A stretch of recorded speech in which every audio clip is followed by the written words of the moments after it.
পোলাও রান্না করতে কতটুকু মশলা লাগবে, কতটুকু পানি লাগবে, সব টিপস থাকছে আজকের ভিডিওতে। আসসালামু আলাইকুম everyone, welcome to cooking network. কড়াইতে কিছু পরিমাণ তেল দেব, দিচ্ছি কিছু পেঁয়াজ কুচি, 3-4টার মতন দিচ্ছি তেজপাতা, 1 চামচ লবণ। এবার একটু নেড়ে ছেড়ে এর মধ্যে দিয়ে দেবো কিছু গোটা এলাচ আর লং। পেঁয়াজটা একটু ভেজে নেওয়া হয়ে গেলে এর মধ্যে আমি আদা, রসুন আর সরিষা বাটাটা দিয়ে দিব। মশলার কাঁচা গন্ধ যাওয়া পর্যন্ত আমি এটাকে ভেজে নেব। মশলাটা একটু কষিয়ে নেওয়া হয়ে গেলে আমি যে চিকেনগুলো কেটে রেখেছি সেটা দিয়ে দিব। এই চিকেনটা রান্না করতে আমি কোনো পানি ইউজ করব না। চিকেনের গায়ে থেকে যে পানি বের হবে এই পানি দিয়ে চিকেনটা রান্না করা হয়ে যাবে। চিকেনটা কিন্তু ভালো করে কষিয়ে নিতে হবে, তাহলে চিকেনের ভিতরে যে কাঁচা গন্ধ থাকে সেটা চলে যাবে। এখানে আমি ঝালের জন্য কিছু কাঁচামরিচ পেস্ট করে রেখেছি, সেই কাঁচামরিচের পেস্টটা চিকেনে দিয়ে দেব।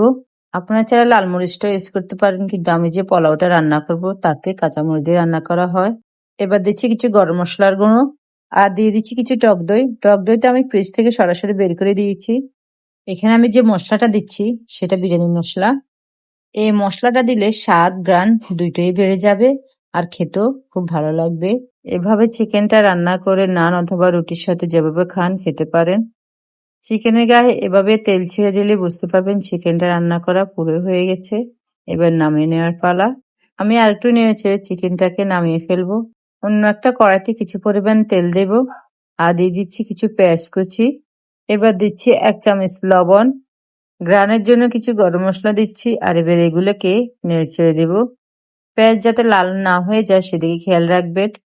এখানে আমি চিনি গুঁড়া পোলাও চালটা নিয়েছি আর এই পোলাও চালটাকে আমি ধুয়ে পানি ঝরিয়ে রেখেছি। চালের মধ্যে আমি 1/2 চামচ আদা বাটা আর 1/2 চামচ রসুন বাটা দিয়ে এই চালটাকে আমি আবার একটু নেড়ে ছেড়ে দিব। যারা পোলাও রান্না করতে পারে না তারা ভিডিওটা দেখতে পারেন। শুধু পোলাওর সাথে আমি চিকেনটা মেশাবো এতটুকুই। চেষ্টা করুন পোলাও চালটা একদম মচমচে করে ভেজে নেওয়ার জন্য, তাহলে পোলাওটা রান্না করার পরে গোটা গোটা থাকবে আর নরম হয়ে যাবে না। কথা বলতে বলতে আমি কতটুকু পানি দিয়েছি দেখতে পেয়েছেন। আর স্বাদ বাড়ার জন্য আমি এখানে কিছু গুঁড়া দুধ ব্যবহার করছি।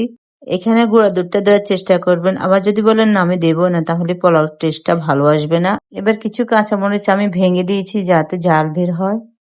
আমি যে চিকেনটা রান্না করেছি সেই চিকেনটা এবার পোলাওর উপর দিয়ে দিব। অনেকে তো আবার বলতে পারেন এটা তো বিরিয়ানি, কিভাবে বিরিয়ানি রান্না করে সেটার ভিডিও আমি দিয়ে দিচ্ছি, তাহলে বুঝতে পারবেন কোনটা বিরিয়ানি আর কোনটা পোলাও। এবার চিকেন আর পোলাওটা আমি একসাথে করে উল্টিয়ে পাল্টিয়ে দিব। কিছু আলু আমি ছোট করে কিউব করে কেটে নিয়েছি আর এগুলোকে আমি একটু তেলে ভেজে নিয়েছি।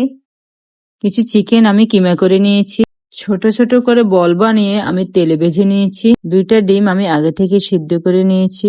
ডিমটাকে আমি কিউব করে কেটে পোলাওর উপর দিয়ে দিব আর দেখতেও খুব সুন্দর লাগবে। কিছু পেঁয়াজ আমি আগে থেকে বেরেস্তা করে রেখেছি, সেটা পোলাওর উপর দিয়ে দিব। নামানোর কিছুক্ষণ আগে আমি ঘিটা দিয়ে দিব যাতে ঘ্রাণটা একটু বেশি ভালো আসে। 2 থেকে 3 মিনিট আমি পোলাওটাকে দমে রাখবো, তাহলে খেতে ভালো আসবে। হয়ে গেল আমার জমজম বিরিয়ানি। আর এটা খেতে এত মজা, না খেলে বিশ্বাসই করতে পারবেন না।